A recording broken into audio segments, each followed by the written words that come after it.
Hey everybody, it's the Mad Master here. This is the second take of this video, and as everybody knows, I've been trying to do a lot of more self-improvement, self-help kind of stuff the last couple months, and I'm trying to kind of get back into a direction that I've been in several times in my life, but not consistently enough, to be quite honest. So I wanted to break down and just kind of publicize a lot of things that go into my brain and what I have done intermittently that have helped. And this is one of the things. I call it the list method. And basically what it is there's two, you write down in a notebook, and I don't know if you can see this, probably can't see my handwriting, point, counterpoint, and then you split it in half. And what happens, so what you do, this is a way to kind of defeat limiting beliefs. And it doesn't necessarily defeat them, but it dispels the power of the limiting belief, which can help you in the long run. Now, I've noticed, like in 2010, 2011, I did this, and it really did help a lot of things. And I haven't done it. I've done it periodically, like I'll do it for a day or two. But lately, through the years. But lately, I've been doing it a lot, probably the most since then. So I am doing these lists, and I'll explain how this works. This is not some new age woo necessarily. It's just, it's kind of cognitive behavioral therapy in a way, but it has some weird, interesting effects. I'll just say that, especially if you kind of do it periodically. Sometimes you have to dig what they call in neurolinguistic programming. You have to chunk down and get really deep into the manure of things, and try to resolve this whole thing. So, or these issues and stuff. So one of the things that I put, and I'm going to just give you an example of how to do this. So I put, you put a limiting belief in the left column. And I don't know if you can even see. It's probably hard to see with the sun. You put a limiting belief, and you put the counter examples. Example, counter example, point, counterpoint. So this one I did because I was kind of feeling down about not having children, which I kind of go back and forth with the whole idea anyways, so who knows if I ever will, but nevertheless, that day I was feeling that. So it was, I am too old to have biological kids of my own. And so I'm like, okay, well, didn't Robert De Niro, I wrote down countless movie stars. Those first thing, rock musicians, Picasso, there's people through the grapevine that I've known of, or that were older than me or much older, that have had biological kids at that age. So I put that in the counterpoint. I'm not going to put everything there because it's a little personal. Hopefully people can't read my handwriting anyways, but still, it's pretty bad. But anyways, I can read it. That's what matters. So that's the way to kind of do it. So you kind of chunk things. You can do that about many different things, many different limiting beliefs that you have. And I've done that several times in my life. I'm like, and that's kind of a weird thing to mention in a way, but it's like, well, it is one of the beliefs that I have sometimes, or things will never get any better. It should be more specific than that, but like, things will never get back together with X, like blank. Okay, well, write it down. Things will never get better in this part of your life. Let's say my job will never get better, right? Okay, write that in the left column. And in the right column, you get examples of times that your job got better. It's pretty easy, or things like that. I'm trying to think of a more specific thing. So let's say I could do this about myself right now. This is ridiculous, but I'm just going to say this. Nobody at my weight ever gets a hot girl. All right. Okay. And that's just taken out, you could say, well, they only have money. Oh, there's something else going on. Well, I could do that too. No one who's fat, who doesn't have money never gets a hot girl. Or nobody who's this unappealing in this way. So anybody, people might troll and say, so let's tear your eyes out. Anyways, with my bare hands. It's like Megatron. Transformers. because I'm a villain. No, I'm just kidding. So yeah, this whole notion, like, okay, you can write that down. Okay, well, I knew this guy. Oh yeah, and oh, he was working the same job I was. Oh, this is what I'm saying. Like the right, the left column was like, oh my god, oh, that he had her picture on his desk. He was married to her. He wasn't super social. Oh my god. Oh, he used to go to the bar a lot. Rest in peace. But hey, I saw him with some hot girls. The person right there. I'm just saying, like, this is an example. There's a sticker right there from someone that I knew, who was a counter example. He could go in that right field. I mean, he was way bigger than me, but I'm just saying. I could just say, oh, this person never did this, or this. I could never do this, but this person is exactly the same. This and this and this, and they did.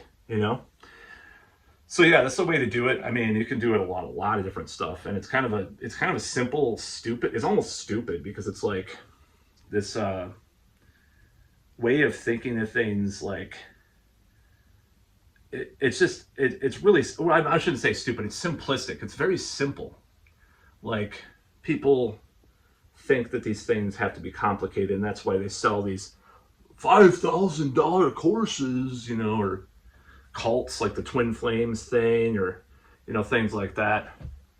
It's just like a lot of things that happen with regards to scams and stuff. It's like, well, some things are just simple to take care of, and your limiting beliefs, you could just sit there, and there's other ways to get rid of limiting beliefs, don't get me wrong, and I think there's ways that you can do along with this. That's not the only method to get rid of limiting beliefs.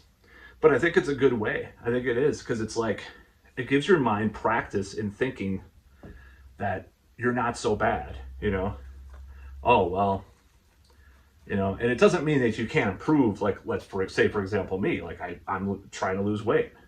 It doesn't mean I'm going to stop losing. Oh, well, I see. I've known like 10 guys with hot girlfriends or wives that are fatter than me. It doesn't mean I'm going to stop losing weight. No. But it can break things. Just to give an example, I actually did not write that down as a limiting belief, believe it or not, because I'm more worried about other stuff. Because maybe I've already gotten rid of that belief to some extent, not completely all the time, but maybe I should write it down. Hey, it's a good idea. But yeah, the limiting beliefs are good to take care of and kind of break down, because you always have examples that defy your beliefs. And that's one thing that really has shattered my reality. And this is what you want to do with these types of things. You have to shatter your reality that you're living in. I mean, Neville Goddard almost talks about it when he talks about the world of Caesar, versus the world. I'm not trying to be religious, because obviously I'm kind of associated with the red beast below sometimes, but I'm just kidding. That's a joke. But it says there's a world of God and the world of Caesar, and it's kind of this thing where I've interpreted it as like you have your imagination, you have your fantasy world, and if you're depending too little, I mean, there's a balance obviously, but if you're too much into the world of Caesar, you're going to believe that things will never get better. Material reality is what it is. And, it's doom and gloom and apocalypse, especially right now with a lot of people, how they're acting. So that's one lesson I've learned. And shattering reality, just seeing stuff that's just so weird in your life. And I think you should write that down too. Like writing down things that have just been miracles, like you did not know. Like, let's say you were in a car accident and there was like a thing right like 3 inches from your face, like some part of the car, and some synchronicity happened that day. You saw some movie or you saw some commercial where someone was in a car accident, they survived, and then an hour later you were in this car accident and the thing came 3 inches towards your face, but you survived. It's like, okay, well, write that down. Stuff like that, synchronicities. And you don't have to like worship. I used to worship synchronicities, like, oh, I'm gonna look for synchronicities. Oh, it's almost like obsessive compulsive thing with synchronicities and your inner world, like where you become almost dependent on them.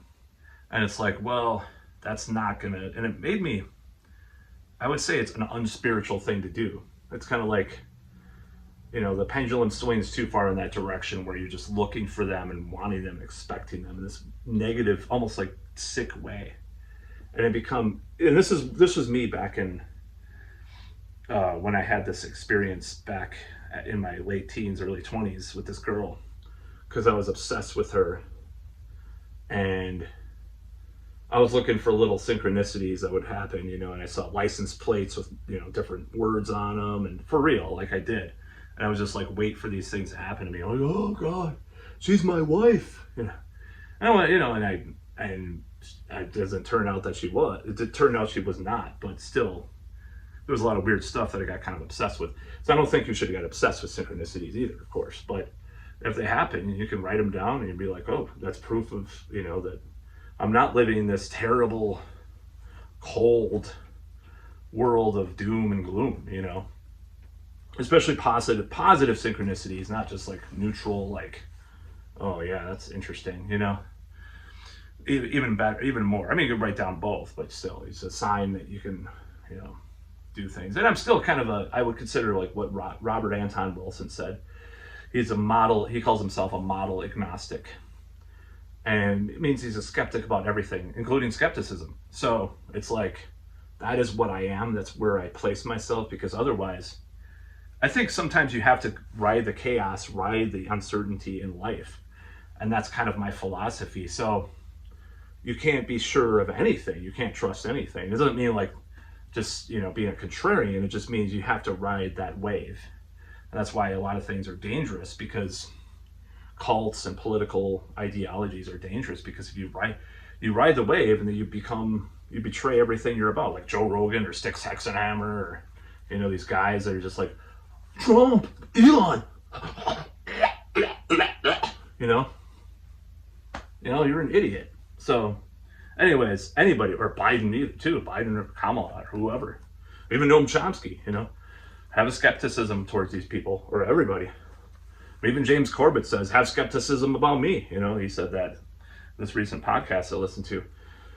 So yeah, you have to, it's sad seeing people have no skepticism. But my belief, I'm not going to be skeptical about the people that don't have skepticism. I'm just going to kind of accept it, because otherwise, becoming like them, more divisive, more in the world of Caesar, So it's just more of a philosophical, political point that I'm trying, this is devolved into. But nevertheless, this idea, getting back to the original point of this video, this list method is very powerful on your unconscious mind, in my opinion, because I've seen things like, I'll give you an example. Like in 2010, I wrote down this list, and then it's usually about females and stuff. I mean, that's one of my obsessions. I'm obsessed with women and stuff, but like, not a particular woman necessarily, but women in general. Just the idea. I'm a romantic, whatever person, romanticist. I don't know what the hell I'm talking about, but so this whole idea, like, I wrote down the list method thing, and it was like, of course, when I met more women in that, intervening 2 years or whatever, it was on the right side of the column, because those limiting beliefs were bullshit, and they always were, and they always will be misproven, or disproven, I should say, by real life experience. So that's about all.